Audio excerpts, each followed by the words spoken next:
Antoine, la ville et vous-même avez été très présents lors de la tempête, mais finalement, quel est le bilan définitif? L'arrière du parc était encore dans l'eau cette semaine. Vous avez beaucoup de questions pertinentes ce soir, hein.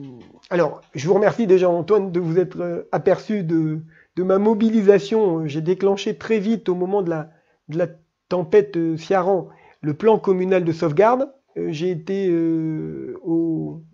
toute la nuit en veille, en veille pendant cette tempête. Puis, quand il y a eu les arbres qui se sont couchés au parc, une douzaine de peupliers, on les a évacués assez vite. Quelques arbres en ville également, pas plus de dégâts que ça.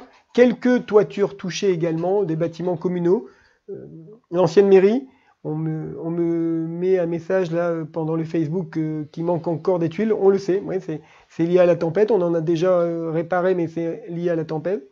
Une bibliothèque aussi. Et puis quelques sous-sols de bâtiments communaux comme à l'école La Fontaine qui avait été inondé. On a pompé, on est vite intervenu, bien évidemment.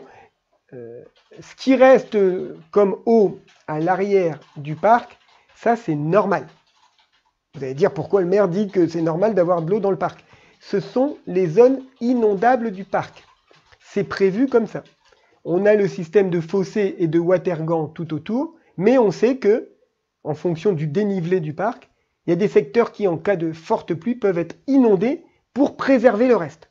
Le reste, c'est quoi? C'est évidemment les douves, le cœur du parc, les aires de jeu, les aires de loisirs, la porte Vauban, notre porte historique. Et vous remarquerez que malgré toutes ces fortes pluies, malgré la limite d'inondation, ces zones inondables ont joué leur rôle, puisque l'eau est partie là-bas, et ça a évité et ça a préservé tout le reste du parc qui est ouvert au public et toujours accessible.